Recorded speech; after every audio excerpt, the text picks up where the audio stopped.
Y voy a compartir pantalla para que podamos todos compartir, ¿ya? Un segundito. Ahí estamos.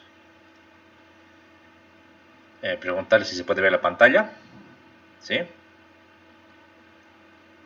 Sí. Perfecto, muchas gracias.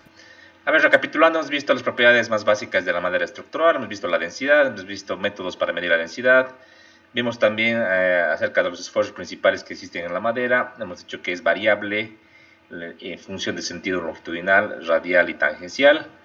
Hablamos de las escuadrillas, tanto las dimensiones reales y las dimensiones comerciales. Hemos hablado también de el método de cubicar madera. De esto hay ejercicios para, por ejemplo, para poder cubicar encofrados, todo tipo de elementos se pueden cubicar. Y al último habíamos hablado, por ejemplo, de algunas propiedades características de la madera. Habíamos destacado, por ejemplo, de que la madera tiene una elevada resistencia a la tracción y compresión paralela a las fibras, una resistencia moderada o pequeña de compresión perpendicular a las fibras. La resistencia a la tracción perpendicular existe, pero es mínima, se considera que es cero o nula para fines de cálculo. Y en definitiva, una de las mayores capacidades que tiene la madera es la resistencia a la flexión, que habíamos dicho, en función de las tablas de la norma, aproximadamente 210 kilos por centímetro cuadrado para las maderas del grupo A, ¿no? Esto era para explicar el comportamiento de la madera, ¿no? Usualmente el sentido principal, que es el longitudinal, es el que nos conviene y el que utilizamos para los cálculos, debido a que las piezas usualmente vienen cortadas en dirección longitudinal. Así debería ser, ¿no? Alguna vez, o por una deficiencia o algún corte mal hecho, puede que tengamos las fibras de manera oblicua, y eso no es muy conveniente y obviamente no va a resistir la misma capacidad que de un elemento con las cargas paralelas o con las caras paralelas a las fibras. Muy bien. Algunas ventajas y desventajas vamos a ver ahora. La madera tiene una gran ventaja. La madera es aislante del calor como del frío. Esto hace que la madera sea el material, uno de los materiales más confortables para la construcción de edificaciones. O sea que para que el ser humano se sienta confortable, realmente la madera juega un papel muy importante. En época de frío requiere menos calefacción y en época de calor también, ¿no? Eso realmente es algo evidente, y en países de primer mundo como en Estados Unidos, en Canadá, en Alemania, en Chile, es uno de los materiales fundamentales para la edificación de viviendas. Asimismo, la madera es muy liviana y fácil de desmontar y fácil de construir, una gran ventaja en comparación a la mampostería, ladrillo tradicional. Además que este material al ser liviano, se hace mucho más apto para ser ejecutado en zonas de riesgo sísmico, ¿no? Obviamente con las limitaciones que conlleva su edificación, vale decir, edificaciones no muy grandes. Ya para edificios altos, básicamente la madera no es rival para lo que sería el acero estructural, ¿sí? Ahora, si bien la madera tiene bajo peso específico y es liviana, tampoco podemos desmerecer su alta capacidad, sobre todo a flexión y entre tracción y compresión paralela a las fibras comparado a los otros estados de carga que hemos revisado.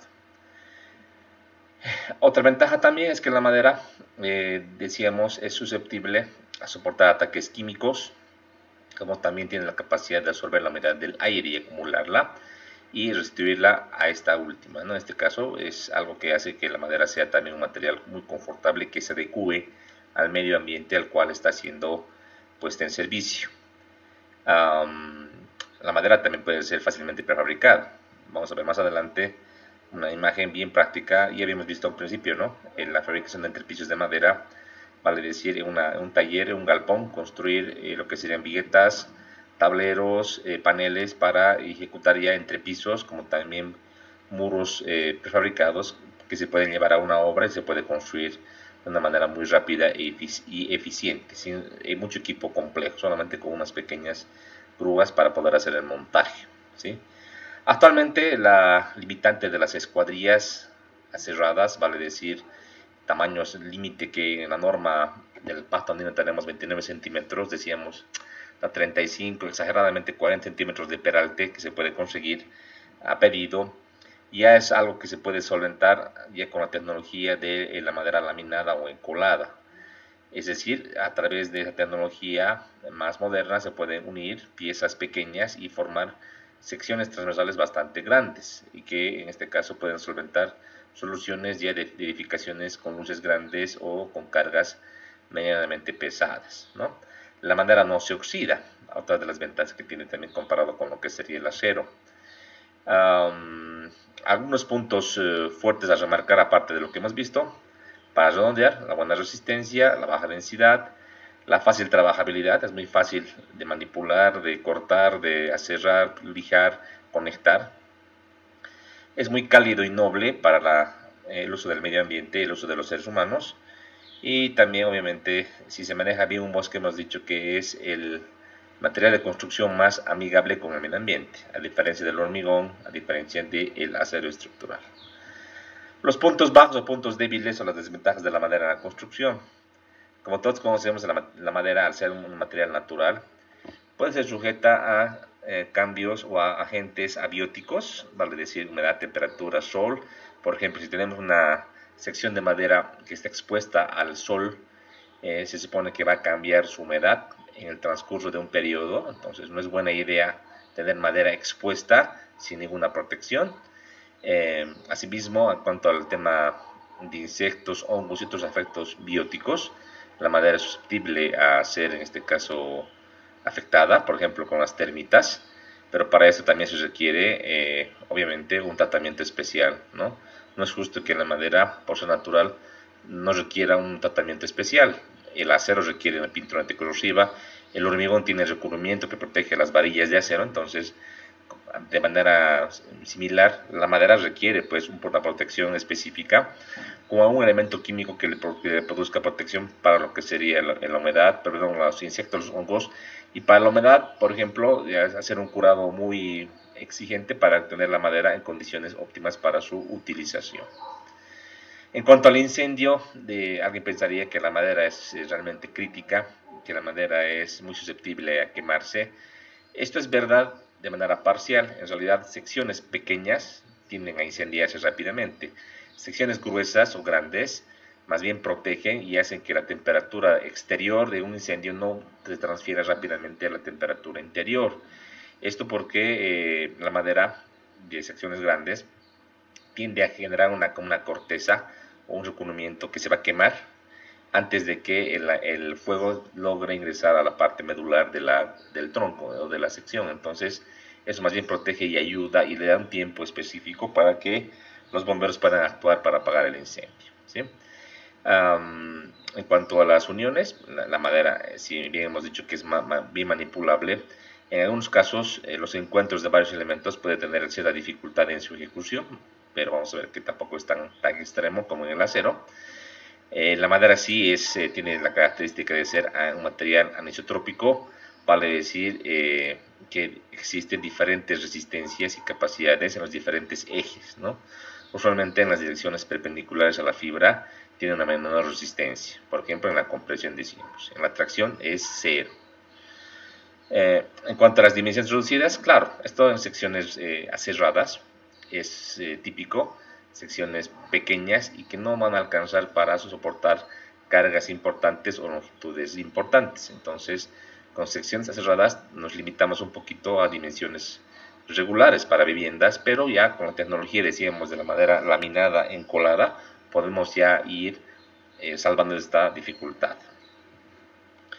Algunas vistas, ¿no? Para que podamos tener idea. Aquí tenemos, por ejemplo, una vivienda aporticada, tenemos aquí unos marcos, tenemos las columnas, tenemos las vigas. Notar que debe haber siempre una separación entre el nivel de terreno natural y el nivel del primer piso. Esa separación hace pues y le va a dotar de cierta protección a la humedad, a lo que serían los acabados de nuestra vivienda, como también a las columnas que estamos construyendo, ¿no? Aquí tenemos un casito un poco más extremo, tenemos acá igual una vivienda con columnas, con vigas y viguetas.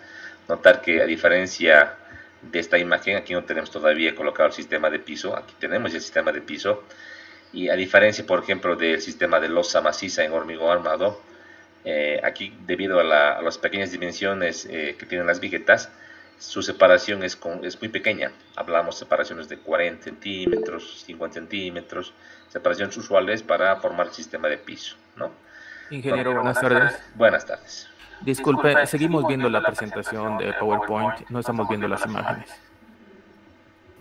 Se le congeló en una diapositiva anterior la imagen, señor. ¿Se ha congelado? Sí. A ver, vamos a ver. Deme un segundo. ¿Ahora se ve? Sí, ahora sí. Sí, ahora se ve. Gracias por hacerme de aclararme. Qué raro. Tal vez por el tema de nuestro internet acá en la universidad, ¿ya? Decíamos acá en esta imagen la densidad de la madera en cuanto al sistema de piso comparado a un sistema de losa de hormigón armado es diferente, ¿no? La madera, las secciones de viguetas son pequeñas y además el módulo de la silla es regular, reducido, y por tal motivo requiere un número significativo de elementos que van a estar en el piso. Aquí tenemos otro caso particular, tenemos unas pendientes bastante elevadas para lo que sería la cubierta, si se fijan, pendientes yo diría muy cercanas a los 45 grados, incluso un poquito más en ambas imágenes, ¿no? A ver, es una pregunta, ya que vamos a entrar hoy al tema de cargas. Según lo que conocen ustedes, jóvenes, una cubierta como la que se muestra en la figura, así bastante pendiente, es apto para zonas de poco viento o para zonas de viento fuerte. Para poco viento. Para poco viento. Ya, ¿qué dice el resto? ¿Por qué te diría la pregunta? ¿Por qué motivo? ¿Por qué motivo? Porque al no haber mucha fuerza de viento por debajo, el techo no puede derrumbarse, digamos. Y al tener muy poco viento puedes ponerle más alto el techo. Tal vez tal vez he hecho mal la pregunta. A ver, volveré a preguntar, ¿ya?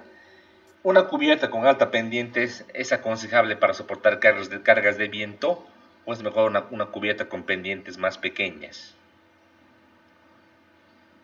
Supongamos que el viento es constante, ¿ya? Estamos en Cochabamba. En Cochabamba el viento de diseño aproximadamente 150 km por hora, un poquito más. La pregunta es, si tengo que elegir una cubierta con una pendiente elevada y otra más regular o más plana, ¿cuál elegirías tú para soportar la carga de viento?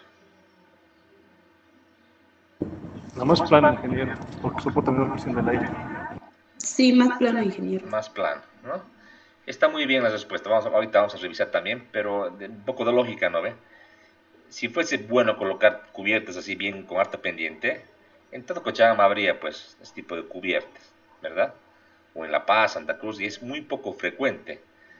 Usualmente este tipo de cubierta bien con harta pendiente se ejecuta en zonas que tienen, por ejemplo, susceptibilidad a nevadas intensas. Entonces ahí lo crítico es la nevada que se puede acumular en el techo y es mejor darle una buena pendiente para que sobre lo que serían las tejas o las calaminas la nieve pueda escurrir y pueda caer al terreno.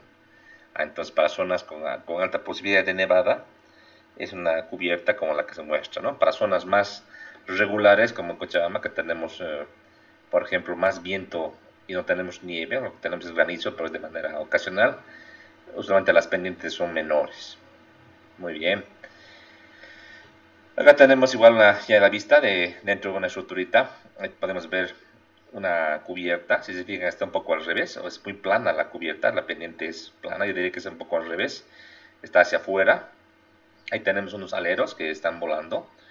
Y tenemos unos elementos transversales que están por encima de los aleros que van a soportar la cobertura de la cubierta, ¿no?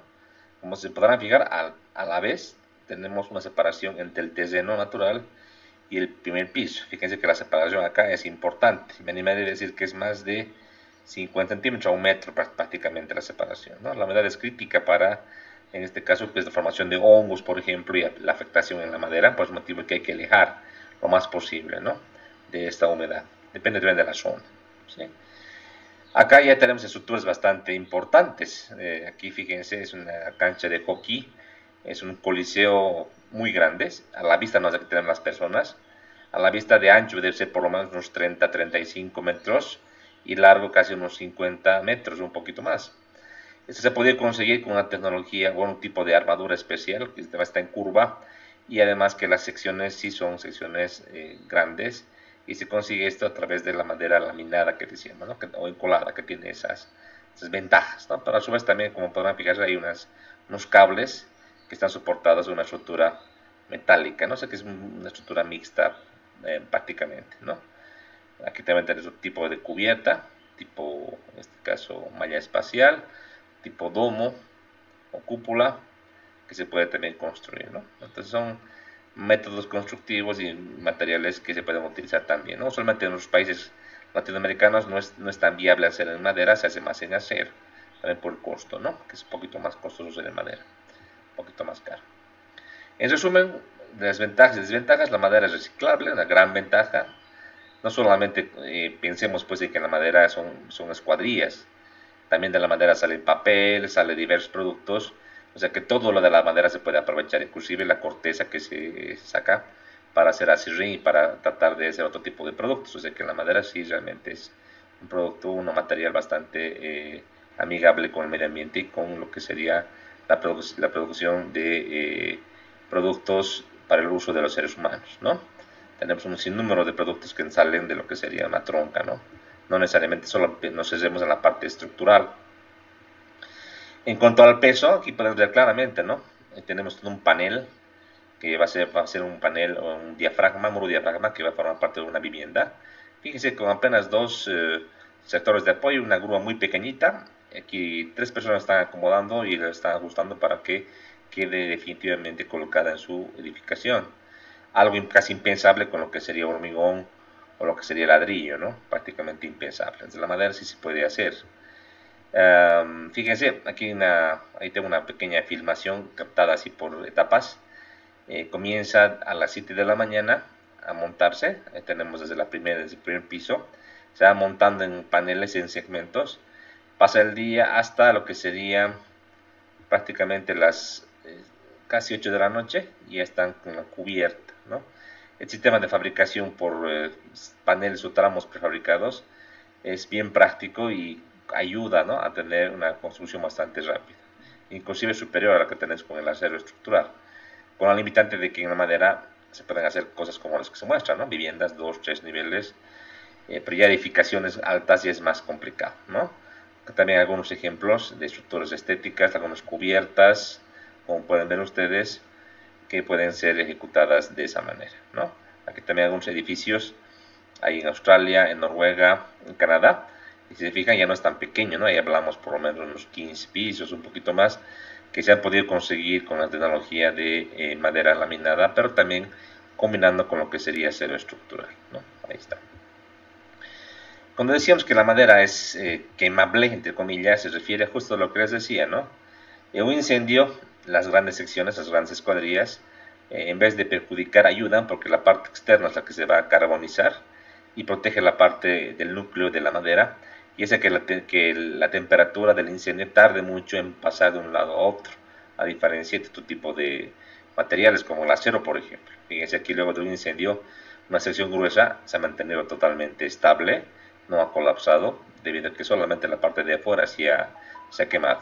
Entonces, no podemos comparar secciones gruesas con secciones pequeñas. Por ejemplo, la leña tiene esa característica, ¿no? Que es una sección pequeña, claro, que va a arder muy rápido, a diferencia de lo que sería una sección gruesa de madera estructural. Bien, hasta aquí un pequeño resumen. Vamos a hacer práctica. Perdón, un momento, por favor, están llamando por teléfono.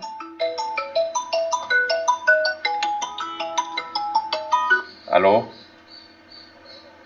Sí, estoy ahorita en clase, hermano, hoy. En clase estoy.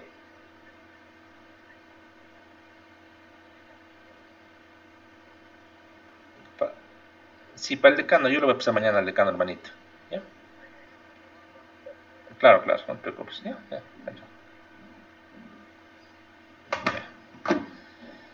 Gracias, me voy a disculpar, una llamada telefónica del trabajo. ¿Ya? Bien, ahora lo que me interesa ver el día de hoy es el tema de las cargas o solicitaciones. Ya voy a dejar de compartir. Vamos a adentrarnos más, obviamente, en el tema de algunos ejemplos y la parte teórica. Un poco me adelanto que les voy a pedir un repasito de la parte teórica, de lo que hemos avanzado. Eso vamos a ver el programa para la clase del día viernes seguramente. Entonces hay que ir estudiando. Toda la teoría es importante para tomar decisiones y para poder también hacer cálculos respectivos a lo que serían, en este caso, las cargas de viento, perdón, la teoría básica de las estructuras de madera y de acero, ¿sí? Y compartimos pantalla.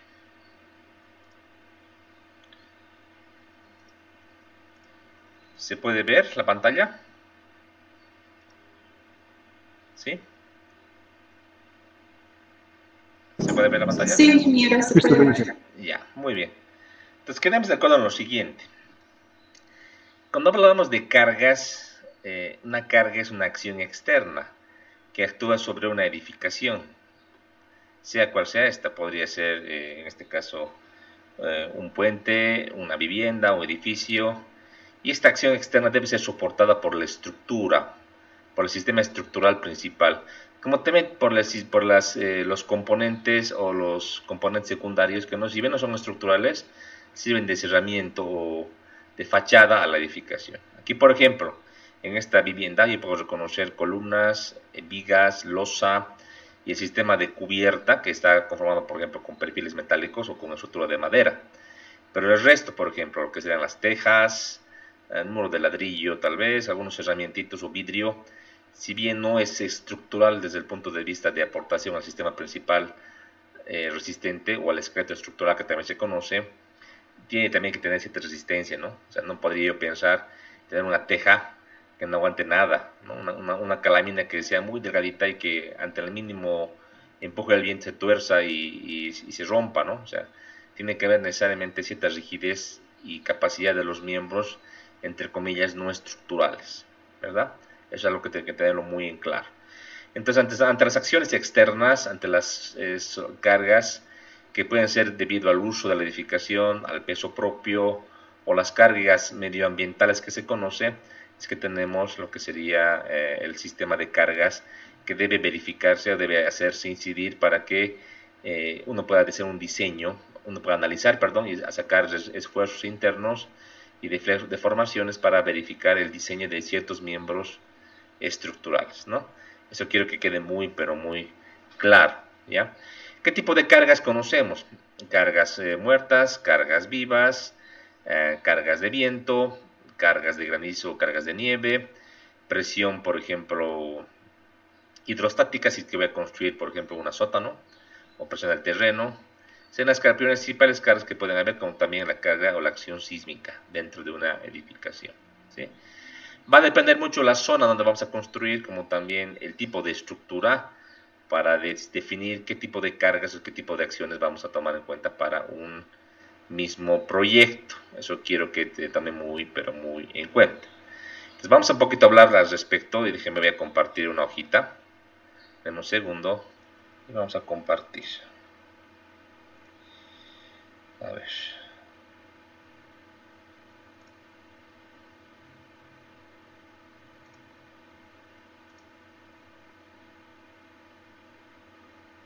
A ver ahora.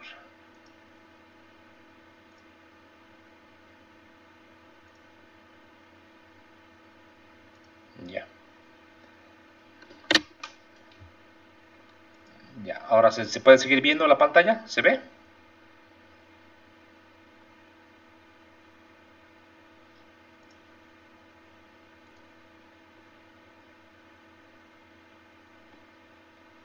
¿Se ve la pantalla, chicos, todavía? ¿Se puede ver? Sí, se ve, ingeniero. Ya. Ya. A ver, ahora vamos a ver si es que no se corta. Estoy con lo que serían datos, ¿ya? Entonces, como decía, es muy pequeña la sección transversal, no es grande, no es importante. Aquí son tubitos apenas pequeñitos, de 4 centímetros, 5 centímetros de tamaño de la lateral, y que realmente en sumo, en peso, no le hacen a un tamaño importante. Aquí hablamos, por ejemplo, tamaños de 4 centímetros por 4 centímetros, y aquí hablamos de un tubito usualmente más o menos de unos 60 centímetros, un poquito más.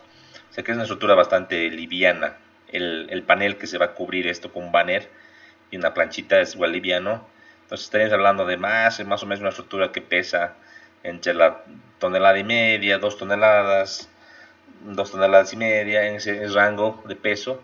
Entonces, que por ese motivo que el sismo no es incidente, porque el bajo peso de la estructura hace que el movimiento del terreno no sea influyente en cuanto a esfuerzos. Usualmente es el viento el peor estado posible para el diseño.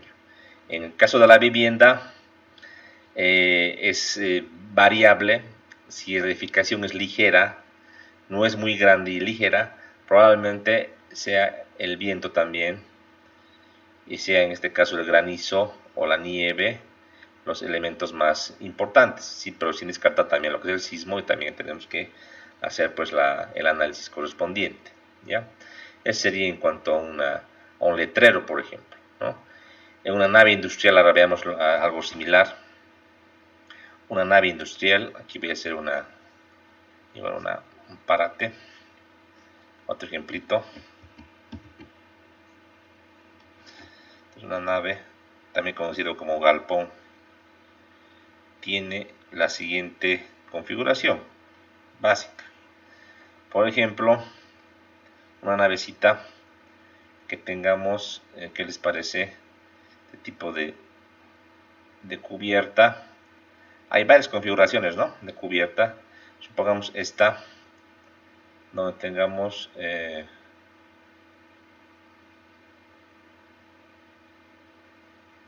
esta cerchita de sección variable en cuanto al ancho. Aquí tengamos un reticulado de esta manera.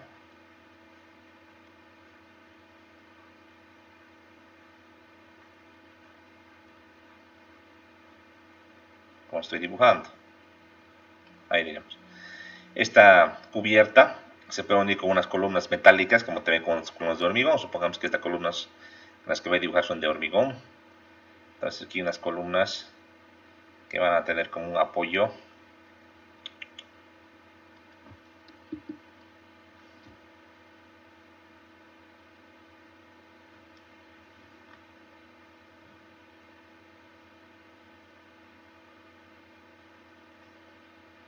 Van a servir de apoyo, en este caso, para esta cubierta.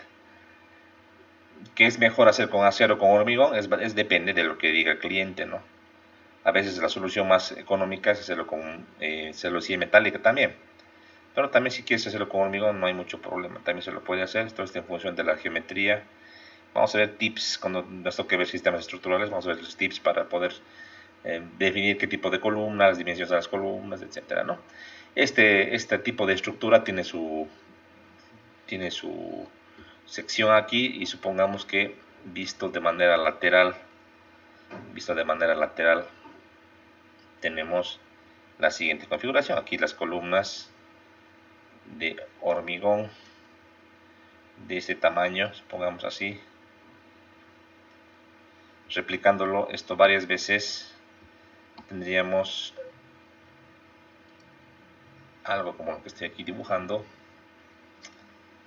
algo así.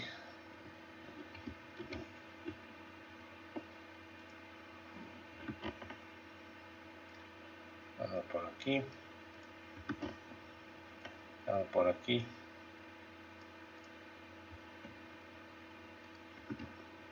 vamos por aquí. Si ponemos un tipo de galpón no muy grande como este, aquí tiene la estructura metálica, aquí un elemento llamado larguero, y aquí en este nivel tiene la estructura metálica, ¿no? De esa manera.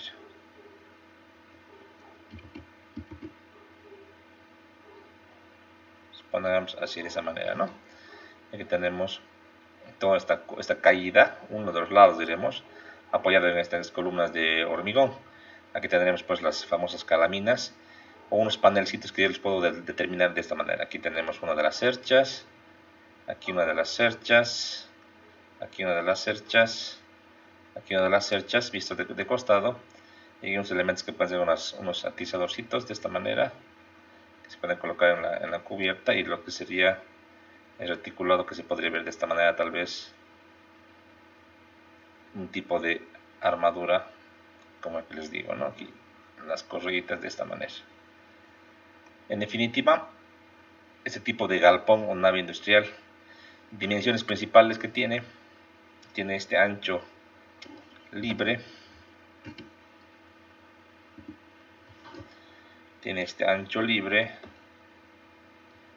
B, tiene el largo total del galpón, L,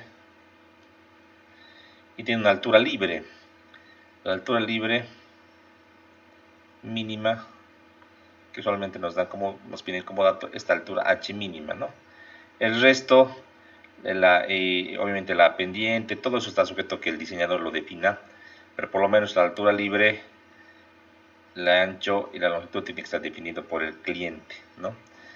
Este tipo de edificaciones se usan para almacenar grano, para hacer industria, para campos deportivos, etcétera. Puede tener o no cerramientos en la parte lateral. Si es una nave industrial, como su nombre lo indica, usualmente tiene aquí también cerramientos, y se lo puede hacer con ladrillo, también con estructura metálica se puede ir bajando por acá, ¿no? Todo esto, tal vez, esto ya no lo voy a dibujar, lo dejaré así nomás. Este tipo de edificación, ¿qué son las cargas que pueden estar solicitadas? Aquí hablamos, por ejemplo, del peso propio, que sí es una carga posible. También hablemos de la carga viva. ¿Qué tipo de carga viva? De uso, perdón. Ahora hablamos de definiciones. En este caso, mantenimiento o montaje del techo metálico usualmente. Y obviamente también lo que sería el viento, lo que sería el granizo o nieve, en función donde se encuentra nuestra edificación. El tema del sismo, al igual de lo que hablamos anteriormente, no es un estado límite crítico, no es crítico debido al bajo peso propio. Usualmente en este tipo de galpones el bajo peso propio no hace que el sismo sea crítico. Sí es crítico el viento, el peso propio, la carga de uso, el granizo o la nieve. Usualmente los más críticos, voy a remarcar, es el viento y es el granizo o la nieve. Usualmente si tenemos zonas susceptibles de este tipo de acciones, ¿no? En caso del viento, el comportamiento es bien similar al que veíamos para una vivienda. En caso de la carga de uso, es solamente en la cubierta, solo en la cubierta, posible mantenimiento. En el granizo o la nieve, igual que en la cubierta de una vivienda, muy similar, y como también el tema del sismo sería algo similar. Déjenme un poquito grande, me ha salido comparación del resto, lo voy a achicar un poquito. ¿Tiene alguna duda de esta parte? ¿Alguna inquietud? Me dicen por favor para que les vaya aclarando, para que les vaya, o me vayan ustedes también observando algún temita para que les vaya aclarando. ¿Hay alguna cara que nos estamos olvidando? ¿Estamos de acuerdo? ¿Todo está claro? ¿Todo está conforme? ¿O hay alguna duda que tengan de esto? Vivienda, letrero, nave, puede haber también torres, etcétera, ¿no? Pero esto es lo más general, diremos, lo más usual, ¿sí? Ya, les vamos a ir viendo uno por uno, pues. Esto de las cargas, si bien ya deberían conocer ustedes alguna materia de la carrera, yo voy a ir viendo de manera, si bien escueta, voy a explicar y cualquier duda que tengan me van a preguntar, por favor. ¿Sí? Bien, vamos bien entonces. Voy a agrandar. ¿Se puede ver la pantalla? ¿Se puede ver la pantalla, chicos?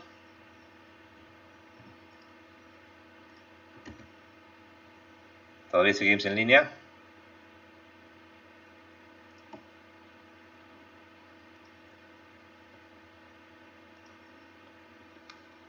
Se ha cortado un poquito. Se ha cortado.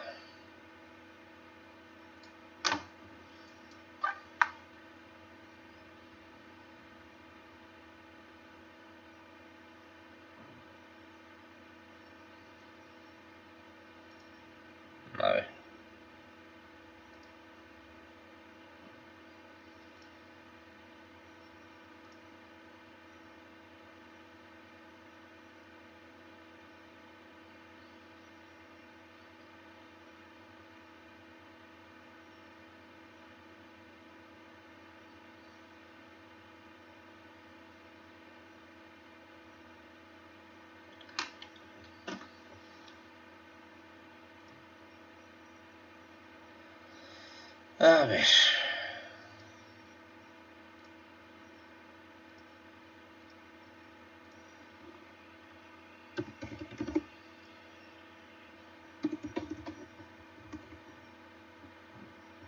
No, internet. A ver ahora.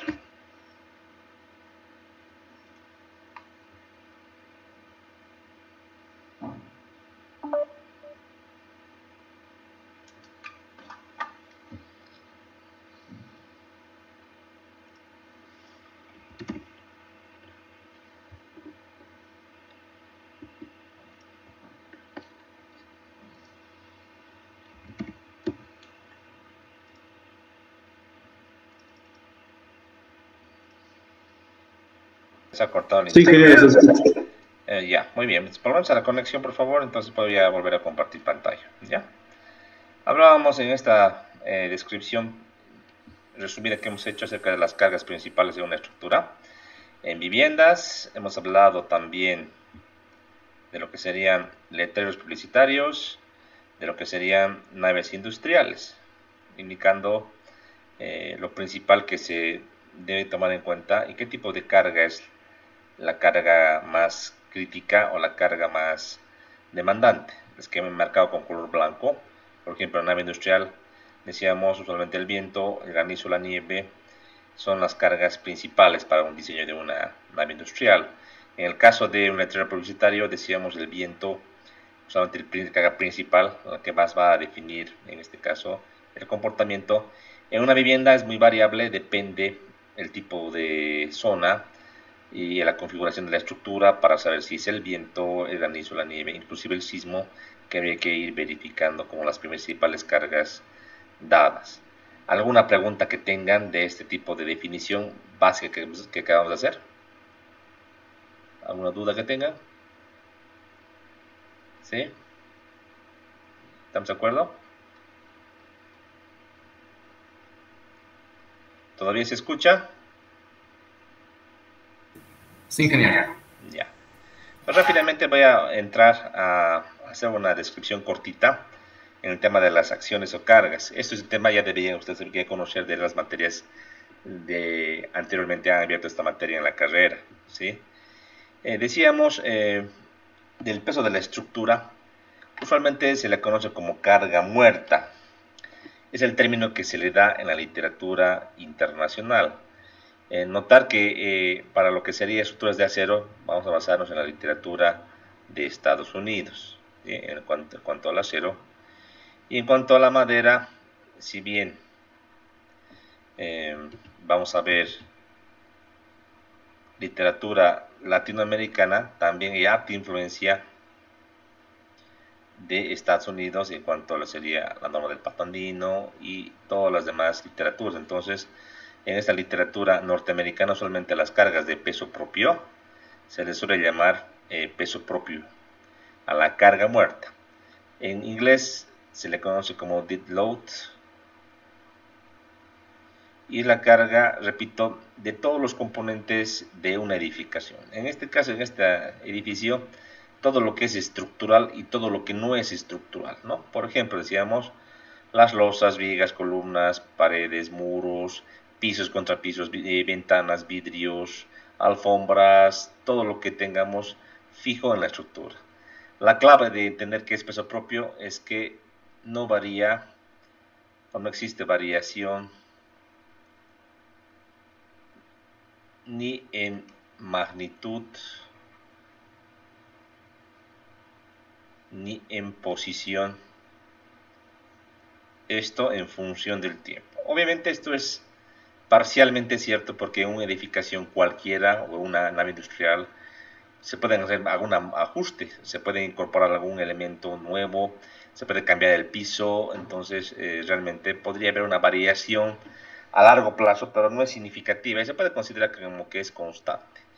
Todo lo que no es constante, como sería el peso de los usuarios, decíamos, de los inmuebles y enseres, todo lo que es movible, se le conoce como carga de uso. Y esta carga de uso que voy a colocar, la carga de uso, se le conoce como carga viva, en inglés live load. Esta carga de uso, a diferencia de la carga muerta, se traduce en la posible carga debida a los usuarios y a todo lo que es movible. En definitiva, es debido al uso y todo lo que se pueda mover, todo lo que exista posible variación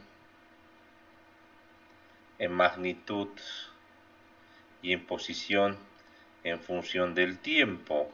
Las personas, las muebles, enseres, sillas, mesas, todo lo que pueda moverse. Incluso si tengo vehículos que pueden tener un parqueo a nivel o desnivel, todo eso se considera como carga variable o carga de uso o carga viva. ¿Ya? Esta carga hemos dicho que es una carga mucho más aleatoria que la anterior. La anterior es más determinada o más fácil de determinar. La segunda es aleatoria. La tercera tipo de carga es debido a las cargas medioambientales. Decíamos también que se conocen como cargas accidentales. Déjenme marcar acá. Un sinónimo son las cargas accidentales. Decíamos cargas del medio ambiente. Lo habíamos llamado así. Y tenemos un sinnúmero de cargas que se engloban en este tipo de acción. Por ejemplo, el viento, el sismo, posible carga de acumulación en un techo, por ejemplo, de granizo, nieve, lluvia, todo lo que sería medioambiental. En función de las condiciones de sitio, entonces, porque depende mucho del sitio, no es lo mismo una condición de viento en nieve, granizo, en sismo, por ejemplo en Santa Cruz que en Cochabamba o que en Potosí. En Cochabamba seguramente que tendremos carga de viento, tendremos granizo, seguramente lluvia, no nieve, usualmente no, y sismo. En Santa Cruz, por ejemplo, tendremos viento, tendremos sismo, pero ya granizo, nieve, prácticamente no habrá. Si habrá carga de lluvia. Si hablamos de Potosí es diferente, entonces está en función del tipo de zona. Además que decir viento de manera coloquial no es lo mismo.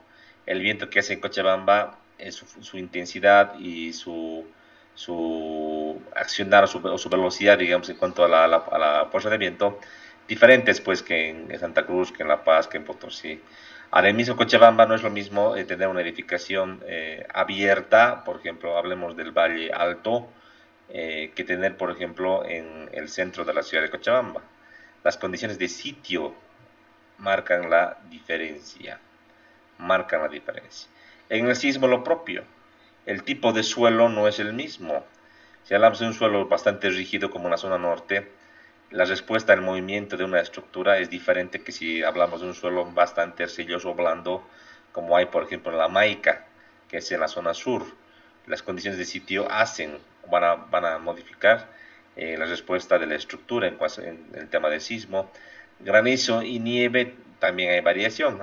Si hablamos de Cochabamba, la subida hacia el Tunari sigue siendo Cochabamba, el departamento, y ahí tenemos pues nevadas recurrentes como ha habido las anteriores semanas. Hablamos de granizadas, usualmente se dan en todo el valle de Cochabamba y es variable, a veces es más intenso en el valle alto que en el valle bajo, aunque también ocurre en el valle bajo. Es bien variable y depende de las condiciones de sitio, ¿no? Aquí con el tema decíamos aleatorio, el término aleatorio, tenemos que entenderlo como que puede tomar cualquier valor. Una variable aleatoria puede tomar cualquier valor, no lo podemos determinar, puede ser más, puede ser menos, pero lo que sí podemos hacer es agarrar estadística y agarrar lo que serían probabilidades, ¿verdad? Yo no puedo hacer un diseño muy conservador y ser antieconómico. Lo que puedo hacer es agarrar probabilidades, en este caso, y llegar a un margen de confianza, un margen de certeza o de confianza para plantear las cargas y sus magnitudes en una edificación para su posterior diseño. El margen de confianza, un nivel de seguridad debe ser aceptable. no puede ser muy conservador ni muy derrochador, o no puede ser muy conservador, perdón, ni muy, en este caso, al límite, tiene que ser algo razonable. Y esto se lo hace a través de un análisis probabilístico, eso hay que tomarlo muy en cuenta, ¿sí? Muy bien. La propia en puentes, en el tipo de edificaciones, ¿ya? Perfecto. En cuanto a la norma de Pacto Andino, nos da una definición que la vamos a revisar rápidamente, ¿ya? En el tema de cargas, nos dice, por ejemplo, en las estructuras de madera, deberíamos diseñar bajo las siguientes premisas. El peso propio y otras cargas permanentes o cargas muertas, considerando un estimado apropiado de la densidad del material. Notar que habla aquí de estimado. El nivel de estimación, al decir estimado, es algo diferente de decir nivel exacto, ¿verdad? Estimado es aproximado. Por ejemplo, saber el peso específico exacto de una madera es difícil. Ya la misma especie maderable es un poco variable, decíamos, estimar el peso. Entonces hay que tomar una estimación que sea no más conservadora, que esté en el rango de la seguridad. O el mismo hormigón, el hormigón como tal, que todos conocemos que para los cálculos usamos 2.4 toneladas por metro cúbico, realmente es variable. Si ustedes sacan muestras y llevan al laboratorio, es variable, no es exactamente ese valor, es un poquito más, un poquito menos usualmente. Entonces las cargas se las tienen que estimar, inclusive las cargas debidas al peso propio y las cargas muertas. La clave, la geometría y la densidad o peso específico. Las sobrecargas o cargas de uso, también conocidas como cargas vivas, todas aquellas cargas que no forman parte del peso propio de la edificación, pero que la estructura está destinada a resistir, las cargas de uso, decíamos, cargas variables. Y las sobrecargas debido a eventos medioambientales o de sitio, como sismo, vientos, nieve, temperatura. Estas deben considerarse de acuerdo a los reglamentos y códigos vigentes en la zona de ubicación. El Pacto Andino ha sido desarrollado para varios países, pero en ese código no podía especificarse todas las zonas, por ejemplo, decir Cochabamba y todas sus OTBs o todas sus provincias, en el caso del departamento, que sea a nivel continental. Entonces, realmente las sobrecargas de servicio o cargas vivas deberían estar definidas, en este caso, por un reglamento de construcción y códigos vigentes. Un reglamento de construcción se hace de manera local, o sea, para una zona local específica en una ciudad o en un departamento se definen los tipos de cargas mínimos y tipos de verificaciones mínimas que se tienen que hacer, por ejemplo, para lo que sería el sismo, viento, nieve y otros, ¿sí? Es lo usual. Infelizmente no tenemos eso usualmente en las capitales del departamento de nuestro país. Nos tenemos que basar entonces en algunas normativas internacionales al respecto, a excepción de la carga de viento, ¿ya? Eso es. Ahora, cuando las sobrecargas de servicio o cargas vivas sean de aplicación continua o de larga duración con relación a la vida útil de la estructura, notar que vida útil más o menos 50 años en edificaciones es lo común, vale decir, sobrecargas en bibliotecas o almacenes, por ejemplo, estas deben considerarse como cargas muertas para efectos de la determinación de las deformaciones diferidas. Esto hay que tener muy en cuenta. En la madera estructural, un factor clave en elementos a flexión, como aquí lo muestro, son las deformaciones.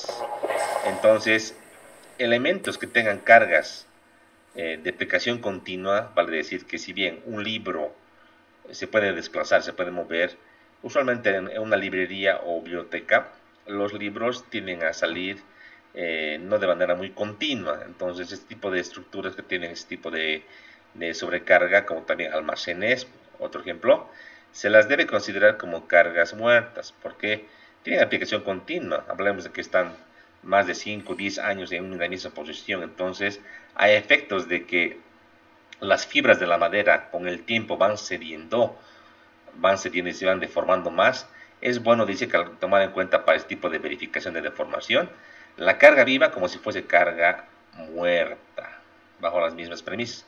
Específicamente esto para lo que es madera, por si acaso. Específicamente para lo que es madera, ¿sí? Muy bien. Esta tabla 13.1 que la habíamos visto en las clases anteriores, de aquí podemos sacar el peso. Un peso razonablemente conservador, que esté en función del tipo de grupo maderable y que habíamos dicho que esté en función a una densidad de cálculo, que es 1.1, 1 y 0.9 toneladas por metro cúbico, con la sección de escuadrilla que tenemos acá, sección real, ¿verdad? Esto habíamos hablado. Las demás características y propiedades mecánicas aquí tenemos, esto vimos también en la clase anterior, de la madera estructural, eso de la norma del Pacto Andino, ¿ya? Algo también interesante en el Pacto Andino que nos dan algunas cargas de uso. Notar pero que estas cargas son del año 1984, a la fecha que salió la norma. Entonces, por ejemplo, nos dicen para el tipo de ocupación, tenemos por ejemplo baños, la sobrecarga a considerar son 200 kilos por metro cuadrado, me refiero a kilogramos fuerza por si acaso. Si hablo de colegios o aulas, también podría valer esto para la universidad, 200 kilos, colegios, talleres, 350, corredores o pasillos públicos, 500, y así. Si se dan cuenta, en la tabla esta, el valor más crítico es 500, que refiere a un uso intensivo por las personas, como salas de reunión, por ejemplo, ¿sí? A notar entonces que la carga viva de la que hemos hablado, si bien es aleatoria y variable, está en función no solamente del tipo de posición, su magnitud varía en función a las condiciones particulares. No es igual una vivienda que un gimnasio, que un hospital, que un aula, no es lo mismo. Entonces, esto es algo clave que uno tiene que tomar en cuenta a la hora de diseñar. Hay que ver qué uso tiene la estructura, y en base a ese uso uno tiene que estimar lo que sería la carga viva. Y para no especular, es que, por ejemplo, en este caso la norma del Pacto Andino nos da una tabla con valores. Ojo que son valores mínimos, esto lo voy a aclarar muy bien. La tabla que nos muestra acá el Pacto Andino son valores mínimos. Es lo mínimo que uno debería considerar en un cálculo estructural. Si tú coges, por ejemplo, en vez de colocar para unas aulas 200, tú le pones en tu cálculo 500, está correcto. Pero ¿por qué colocaríamos 500? Les voy a dar un ejemplo. Estos colegios o aulas se supone que son ambientes con pupitres, sillas, en las cuales en su vida útil de 50 años esta carga no va a sufrir variación. En un colegio normal, un centro educativo normal, eso se cumple usualmente. Si hablamos de la universidad, si hablamos de la Universidad de San Simón, por ejemplo, alguna vez en unos 50 años, seguro que va a haber una huelga. O podría usarse el ambiente, por ejemplo, para una sala de reunión, inclusive para algún evento masivo. No me animaría a decir baile, pero evento masivo. Entonces, esto se acomoda a un tipo de uso diferente al que tiene acá previsto la norma esta de colegio o aula, y más se acomoda a un ambiente público como graderías, por ejemplo, salas de reunión o corredores públicos. Todos hablan de 500 kilos por metro cuadrado. Entonces yo podría tomar en cuenta ese criterio conservador y colocar este valor para su diseño. Entonces, si se dan cuenta, las normas nos dan tablas con usos típicos y con cálculos para usos mínimos, pero es el ingeniero el que va a definir de una manera lógica y razonable qué tipo de carga va a utilizar en su diseño. Claro, si le ponemos a todo 500 por ser conservadores, van a salir después escuadrillas en la madera y perfiles en acero antieconómicos. Hay que tener un criterio, la clave es un criterio conservador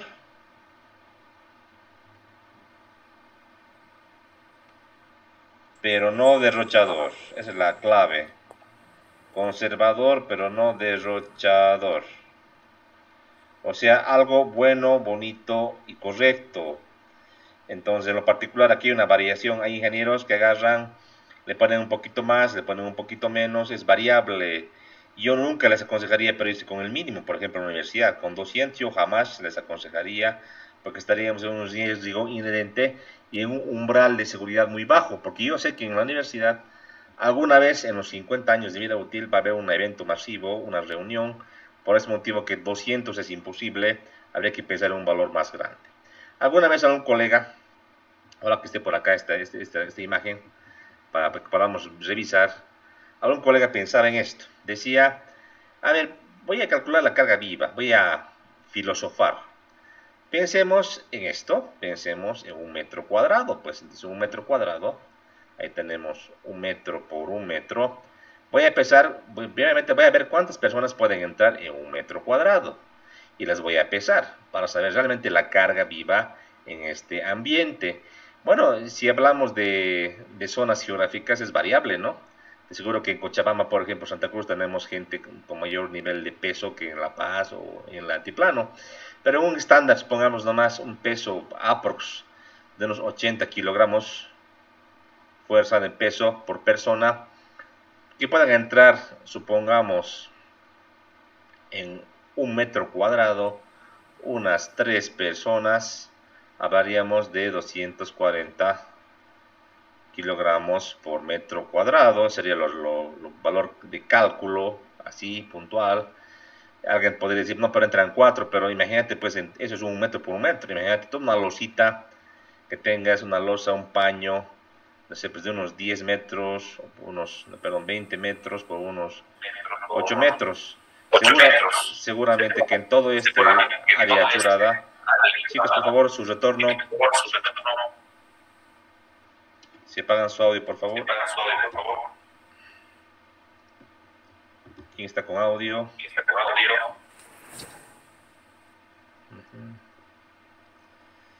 A ver, ¿quién está con audio? Aquí lo han apagado, ¿no? Ya. Entonces les decía, si revisamos, en 20 metros por 8 metros una losa de un entrepiso, difícilmente pues que cada metro va a estar ocupado por 4 personas, ¿no? O sea, difícilmente yo al dividir esto metro a metro, voy a tener este sobrecarga en toda esta área, ¿no? Entonces hay poca probabilidad que ocurra esto en los 50 años. Entonces, de por ahí en un colegio, en una escuela, una universidad han pensado en esto y han dicho, bueno, esto llévese a 200, ¿no? A 200 kilogramos fuerza por metro cuadrado. Pero hay que pensar en lo siguiente. La carga de uso o la carga viva no necesariamente es una carga estática, ¿sí? Si hay reuniones, hay eventos, la gente puede estar corriendo, saltando, entonces la carga de uso usualmente no es una carga viva, estática, sino que es dinámica. Entonces realmente la investigación de este tipo de cargas se hace más difícil y cuesta más determinar debido a las condiciones propias de una carga dinámica. Entonces esto de acá del peso no es suficiente, no es válido solamente pensar en algo tan significativo, tomando en cuenta que la variación en cuanto a posición y magnitud se hace en función del tiempo, pero con una carga dinámica. Por este motivo es que han surgido una serie pues de investigaciones, y ante todas las investigaciones yo me remito, no sé, en este tema de la norma del Pacto Andino, tal vez sí también había investigaciones, pero del año 84 a la fecha hay entidades que a nivel mundial van buscando y encuentran alguna literatura, y en este caso, permítanme, primeramente voy a dejar de presentar un segundito, y tenemos por ejemplo esta norma o reglamento. Es un reglamento a nivel Estados Unidos, ¿ya? ¿Qué ha pasado? Es que ante la posible variación muy exagerada entre criterios de un ingeniero a otro, es que los ingenieros civiles de Estados Unidos y obviamente el público en general ha exigido que se hagan estándares para poder hacer un análisis y diseño coherente y en el rango de la seguridad.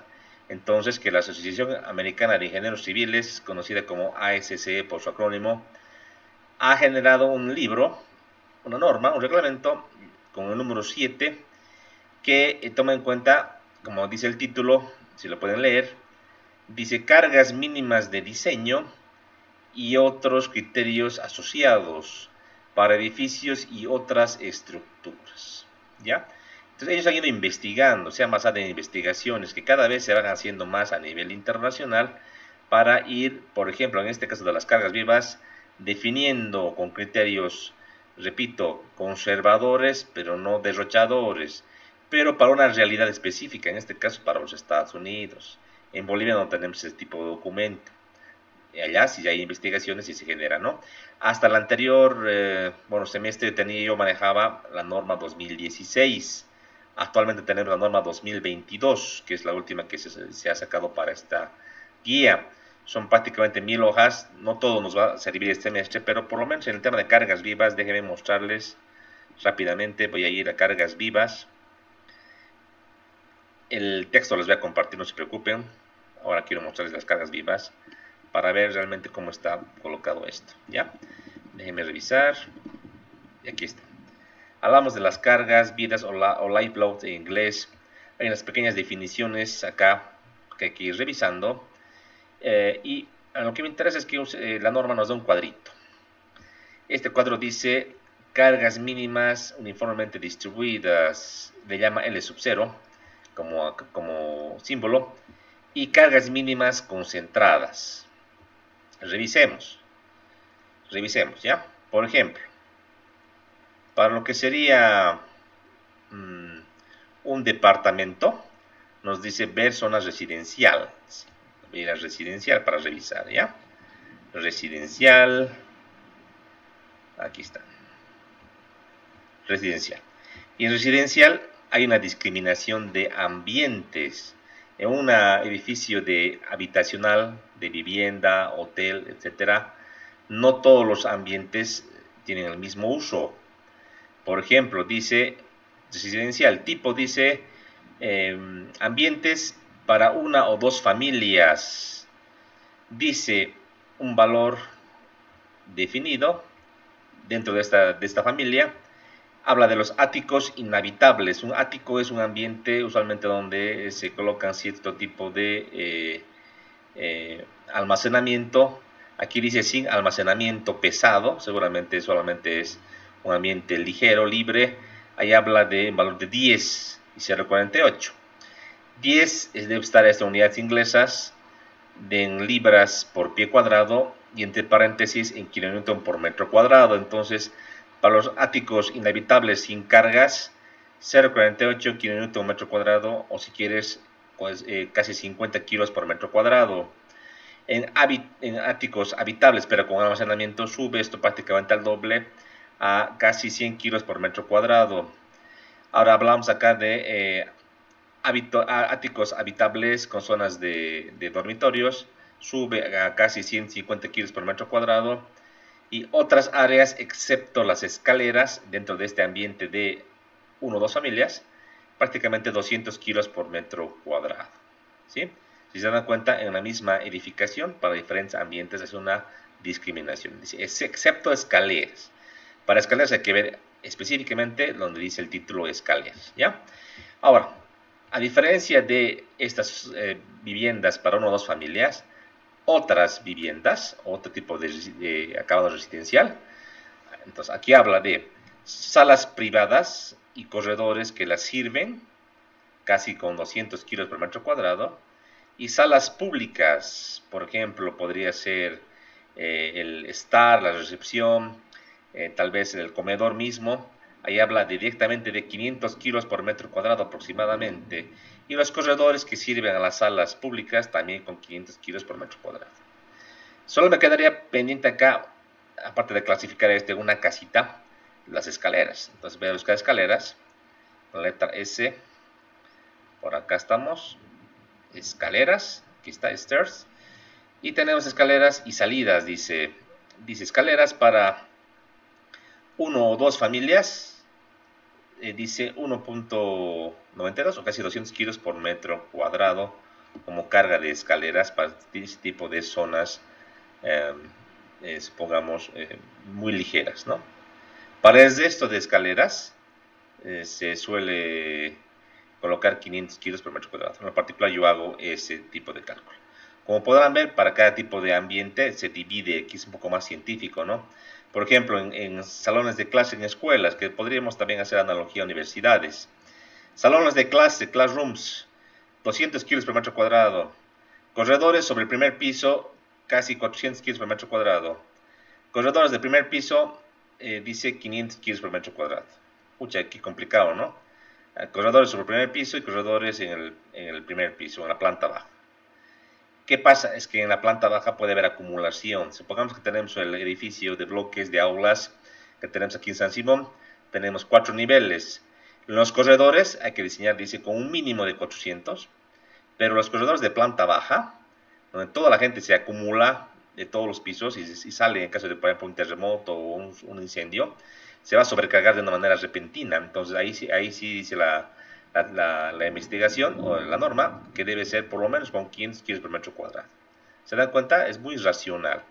Pero es para la realidad de Estados Unidos. Yo veo acá salones de clase, repito, en Bolivia, en Cochabamba, en San Simón, podríamos usar un salón de clases de aquí a unos 50 años, en algún mes, algún periodo, un salón de clase como una sala de reuniones, para una elección, para una votación, una asamblea, mitin, bloqueo. Entonces yo me animaría a tomar en cuenta la sala de clases como un salón público. Y un salón público, vimos anteriormente en algunos ambientes, era casi 500 kilos por metro cuadrado. Entonces yo podría tomar en cuenta para San Simón 500 kilos, pero un criterio tal vez intermedio podría asumir una carga como la que está acá, casi 400 kilos por metro cuadrado. Entonces son criterios que el calculista y el diseñador tienen que tomar en cuenta para estar en un margen, un umbral de seguridad que sea razonablemente alcanzado, ¿no? Sin ser exagerado en el cuanto a la cuantificación de las cargas. En la tabla que está acá, no solamente hay cargas variables, uniformes, hay también cargas concentradas. Entonces, de acuerdo al tipo de ambiente, por ejemplo acá en escuelas, dice para Estados Unidos, en salón de clase, aparte de los 40 libras por pie cuadrado, o casi 200 kilos, que estoy marcando, también se debe usar, dice, una carga puntual de 1000 libras o aproximadamente 4.45 kilonewton. Aquí está. Esa carga concentrada se debe aplicar de manera puntual en las zonas que produzcan el máximo efecto. El máximo efecto, por ejemplo, en el medio de un claro, en el medio de la losa o cerca de una columna, tal vez, para emitir el peor efecto que puede haber en una viga, una columna o una losa. Ahí tenemos para cada tipo de ambiente. Hay que ir revisando nomás para tener en cuenta y poder revisar con mayor precisión. Esto ocurre, repito, en lo que sería Estados Unidos. Hay que ir adecuando, ¿ya? En Bolivia, ¿qué es lo que pasa? En Bolivia, lo que pasa es que tenemos criterios asociados, ¿ya?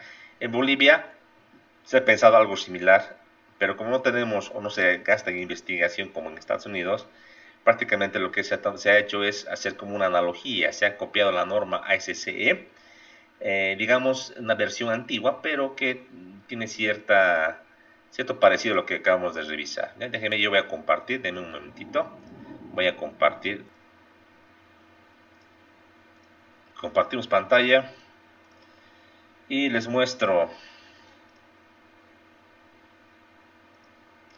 Aquí tenemos la norma boliviana que está aprobada por IPNORCA. Esta norma boliviana ha sido generada, les decía, no con una investigación, sino con una revisión documental de normas internacionales, y en este caso se ha basado en la norma americana ASCE.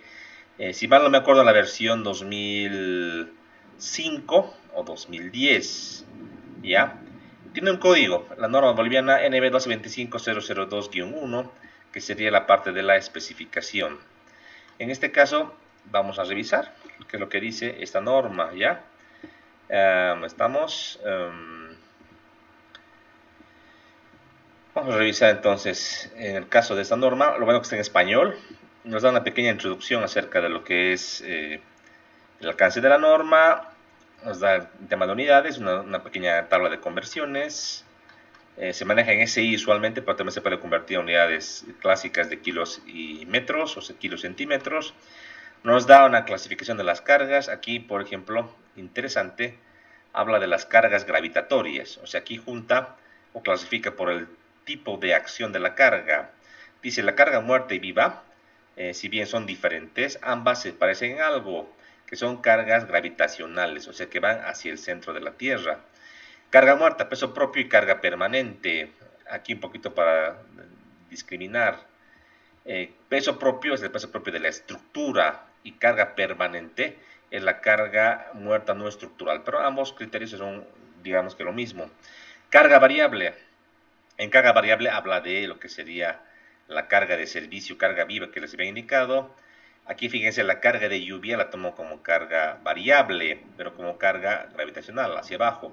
La nieve, los fluidos y las cargas vivas en las cubiertas, que son cargas especiales en el techo, que ahorita vamos a hablar de eso. También toma en cuenta la acción térmica, la acción de los empujos de los terrenos, la acción del viento y el efecto sísmico. Claro, el sismo, por ejemplo, y el viento son usualmente cargas laterales, no son gravitacionales, ¿sí? Lo que estábamos revisando en cuanto a las cargas vivas, vamos a ir rápidamente. Vamos a ver que es parecido, pero es un poco más resumido acá, porque era con la norma antigua. Voy a adelantar un poquito, vámonos con las cargas vivas, a lo que estábamos revisando. Yo les aconsejo que esta norma la puedan leer, no es muy larga, apenas son 45 hojitas, esta parte introductoria, la parte inicial si quieres. Y aquí tenemos las sobrecargas especificadas en la tabla, ¿sí? Vamos a revisar. Sobrecargas de aplicación. Dice, para ambientes no especificados, en la tabla 4.1, la sobrecarga de diseño debe ser determinada por similitud con valores indicados para los ambientes existentes. Si se tratara de un caso totalmente atípico y que pueden afectar la seguridad pública, se deberán determinar cargas de acuerdo a un método aprobado por la autoridad bajo cuya jurisdicción se realiza la obra. Usualmente aquí hablamos de un gobierno municipal. Si es algo atípico, algo que no es usual. Veamos, fíjense una tabla muy parecida. Tenemos cargas uniformes y cargas concentradas. Y aquí tenemos los usos que están en español. Vamos a revisar, por ejemplo, lo que sería escuelas, ¿ya? Para comparar lo que hemos revisado. Vamos a ver con las escuelas o colegios. Aquí está. Escuelas, fíjense. Dice aulas 3.5 kilos por kilómetro metro cuadrado, perdón. Corredores, dice superiores en la planta baja 4, corredores de planta baja 5. Vamos a comparar, ¿sí? Un poquito vamos a comparar porque es interesante. Voy a abrir la norma, en este caso la norma ASCE, que no sé dónde le he puesto en este momento.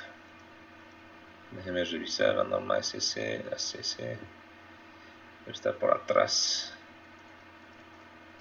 ASCE 7. ¿Dónde está la ASCE? Ahí está.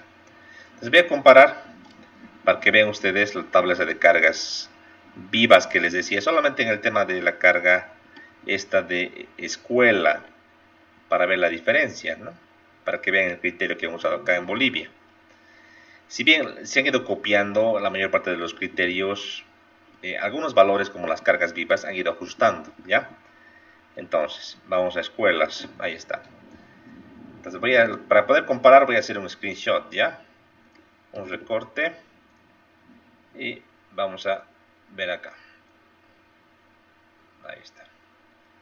Entonces vamos a comparar con la norma boliviana, que es esta que estamos revisando, ¿ya? Fíjense.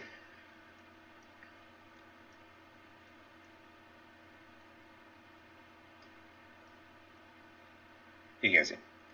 Para lo que es aulas o classrooms, está aulas o classroom, tengo aquí en la norma norteamericana vigente 1.92 kN metro cuadrado. En la norma boliviana tenemos 3. Es que aquí la norma, los ingenieros que han hecho la norma, han de pensar a lo boliviano. O sea, difícilmente un aula de escuela o de universidad va a mantener pues su uso, ¿no? No se ha ido tan al extremo de ponerle 5, le han puesto un valor intermedio, ¿no? Pero es una carga mínima. Yo en lo particular para aulas de universidad yo utilizaría 4 kN por metro cuadrado, pero es un criterio, ¿no ve? Carga puntual, las 1000 libras o 4.45 kN, aquí tenemos. Aquí tenemos 4.5, está redondeado, ¿no? Está en el orden. Corredores sobre el primer piso, como habíamos hablado, tenemos aquí 80 libras por pie cuadrado o 3.83 kN metro cuadrado. Aquí tenemos 4. Valor redondeado, perfecto. Y carga puntual, 4.5, tengo 4.45. Perfecto. Corredores del primer piso. Hablo de casi 4.79, casi 5. Aquí directamente me la pone como 5 kN por metro cuadrado. Y carga puntual de 4.55, aquí tengo 4.5, una norma boliviana. Entonces estamos exactamente muy bien, pero repito, hay que analizar cada parámetro. No puedo yo agarrarme y decir voy a usar el mínimo que está acá y para de contar. Hay que analizar las particularidades, hay que ser muy criterioso a la hora de elegir una carga, ¿ya? Algo interesante también que podría mostrarles, que me gustaría mostrarles una carga importante, es esta. En lo que sería en bibliotecas pasa esto. Las cargas que van a encontrar en las tablas de la norma boliviana o de la norteamericana, la mayor usualmente es 5 kN por metro cuadrado, ¿ya? Pero en las salas de biblioteca hay una sala que se llama sala de almacenamiento de archivos, que es esta que está aquí en el medio. Usualmente es la sala más pesada de una edificación. Un libro como tal, ustedes podrían juzgar que no pesa mucho, pero si pones un libro sobre otro, sobre otro, sobre otro hasta el techo, o sea, ataucas los libros, se acumulan y le dan una carga significativa a esa edificación. Por ese motivo que para salas de almacenamiento de libros se debe usar una carga de por lo menos 7 kN por metro cuadrado, o si quieres 700 kilos por metro cuadrado. Una carga súper grande, pero que se justifica si tenemos este caso. Y una particular, si tuviese que proyectar una biblioteca, yo no proyectaría en un segundo piso, sino en la planta baja sobre el terreno, para evitarme esta sobrecarga tan grande. Pero si es que hay que hacerlo en un nivel donde tenga una losa, ahí está la carga que tenemos que utilizar. ¿Se entiende? Entonces hay que fijarse el tipo de uso. Y si no hay que pensar, analizar, estimar o investigar el tipo de uso que puede tener, en este caso, una edificación. Aquí tenemos por lo general todo lo referido a nuestro cálculo. Fíjense, escaleras, decíamos, ¿se acuerdan? En escaleras y exitways o vías de salida, viviendas y hoteles con áreas privadas, decíamos, lo que decía la norma americana, viviendas unifamiliares o de dos familias, los famosos 3 kilos por metro cuadrado, y para edificaciones y para los demás tipos de escaleras diferentes, para hoteles grandes, para casas grandes con más ambientes, directamente 500 kilos por metro cuadrado. ¿Sí? Ahí está.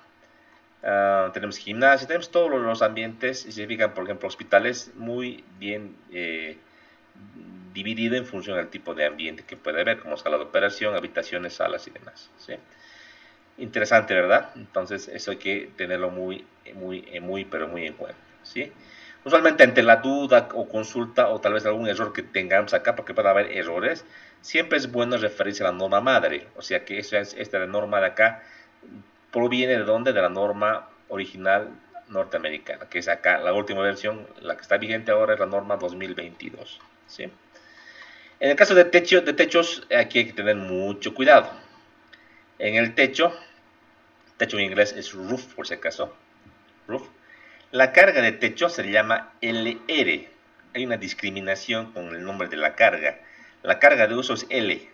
La carga de techo es L sub R, ¿ya? Y según la normativa norteamericana, la carga de techo es 20 libras por pie cuadrado. Vale decir, casi 100 kilos por metro cuadrado. Esta carga de techo, dice, es en cualquier tipo de techo plano, con pendiente y curvo. O sea, cualquier tipo de techo, ¿sí? Es la carga. Y de aquí en adelante nos van dando algunos tipos de techo un poquito más específicos. Por ejemplo, techos especiales con áreas, por ejemplo, de acumulación de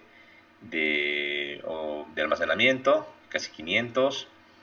Áreas para colocar ocupantes. Aquí sí va a haber uso de personas, hay que ver la ocupación, si va a ser, por ejemplo, un hotel, etcétera, hay que ver por tipo de ocupación. Si va a haber, por ejemplo, plantas o lugares ocupados por elementos de tierra, hay que dividir, por ejemplo, en función del uso, como tiene función de otro tipo de propósitos. Aquí hablamos de marquesinas y hablamos de elementos que se pueden usar también de manera temporal como una cubierta, pero que se van recorriendo, se van moviendo de una carga mínima. Tenemos todo para poder hacer en techo. Y en techo usualmente esta carga es muy privativa. En nuestro país, 0,96, que prácticamente 100 kilos por metro cuadrado. Vamos a revisar la norma boliviana en techos. Vamos a hacer la revisión, no se preocupen. Para mí que quiero separado, pero vamos a revisar. Para los techos. Si aquí no está, si se fijan, no hay techos acá. Lo han separado seguramente en otro punto. Han tenido ese cuidado de separarlo en otro punto para no confundir. Vamos a ver acá, montacargas. Vamos a ver. cargas de cubierta o de techo. Ahí está, LR, como les decía. Aquí lo he separado y fíjense, nos da, dice, una carga de 0,96, como lo que tenemos exactamente en la norma norteamericana, en la misma carga. Ya, pero hay una opción, dice, de poder reducir en la carga hasta 0,58, casi 60 kilos por metro cuadrado. Esto en función de algunos criterios que vamos a ver en la siguiente clase, ya con ejercicios numéricos de lo que serían áreas tributarias y pendiente en el techo. Eso vamos a ver con ejercicios. Así en teoría, ver ecuaciones medio que no va, pero haciendo cálculo, ahí se van a dar cuenta al toque cómo se tiene que hacer, ¿ya? Y un poquito aquí les dejo la reflexión para la clase siguiente. Usualmente muchos colegas, sobre todo en edificaciones como estas, en cubiertas de viviendas y más aún en naves industriales o tinglados, tienen ese temor o esa idea de decir un valor tan grande como este, de casi 100 kilos por metro cuadrado o 60, es muy antieconómico, ¿no? Y ellos piensan, dicen, bueno, en una nave industrial que mide, por ejemplo, 20 por 30 metros, difícilmente en todo el techo van a estar personas al mismo tiempo. Y realmente los que hacen el mantenimiento, los que van a construir esta cercha y la cubierta metálica de calamina son pocas personas y su equipo es liviano, entonces ven como exagerado este valor. Pero infelizmente esto está normado ya en Estados Unidos y también en Bolivia, entonces realmente si no quieres reducir la carga, obligatoriamente 0,96 kN por metro cuadrado. Si quieres reducir el máximo o diría la máxima reducción llega a 0,58, entonces no puedes usar menos, pero hay colegas que utilizan 20 kilos, 30 kilos, hasta 40 kilos por metro cuadrado. Eso no está cumpliendo lo que dice acá esta normativa que está vigente en nuestro país. Entonces ahí yo les dejo la reflexión. Si bien podemos pensar, decíamos, las diapositivas de manera muy inteligente o muy tal vez filosófica de decir cuántas personas entran en un metro cuadrado, el estudio que han hecho en Estados Unidos no solamente se basa en el peso estático, el efecto dinámico de la construcción de una cubierta tiene que tomar en cuenta estos fenómenos. Entonces seguramente que esta carga está muy bien justificada, ¿sí? Pero yo les digo, mejor para no tener problemas, vámonos, si es que reducimos al mínimo de 0,58, pero en función a los criterios que vamos a ver la clase siguiente de área tributaria y pendiente, ¿ya? Eso para que lo estén viendo. Yo voy a subir estos textos, tanto el de cargas como también otro que es de viento, que se los voy a subir también, que está por acá creo. No está acá. El de viento también lo tengo, lo voy a subir para que lo vayan revisando. La clase siguiente vamos a hacer muy poquito el tema teórico y lo que vamos a hacer es puro ejercicio. Vamos a agarrar, por ejemplo, en una nave industrial, en un letrero de una vivienda. Lo que vamos a hacer es encontrar las cargas y vamos a hacer un análisis estructural de manera manual en un caso o de manera más profesional a través del uso de un software para ver realmente cómo se calcula manualmente y cómo se hace para introducir una carga en un software para hacer un análisis estructural de manera profesional, ya sea una vivienda, un letrero o una nave industrial. Entonces para la siguiente clase yo les pediría por favor que se traigan instalado un software de su preferencia. Yo en lo particular utilizo este software, el RAM Elements, que el instalador y el video de cómo se instala yo les voy a dejar también en nuestro Classroom. Este software yo lo recomiendo sobre todo por su gran versatilidad en el diseño de estructuras metálicas. Es muy bonito, muy facilito en cuanto al uso. Aquí tenemos con una planilla Excel a la izquierda y realmente es interesante y de mucha utilidad el uso de este tipo de software. Entonces yo, por ejemplo, aquí les voy a mostrar uno de los letreritos, ahí está en 3D, que simplemente es agarrar, por ejemplo, un esquema que se puede hacer, se lo puede dibujar esto en AutoCAD, se lo puede importar como DXF y ya tenemos rápidamente. Y se puede asignar propiedades mecánicas, geométricas y tener, por ejemplo, vistas tridimensionales con los perfiles, por ejemplo, aquí un perfil tubular, como les decía, y para los perfiles pequeñitos de nuestra cubierta, tener estas celosías de perfiles tubo. Entonces es interesante y realmente es práctico para poder hacer un análisis.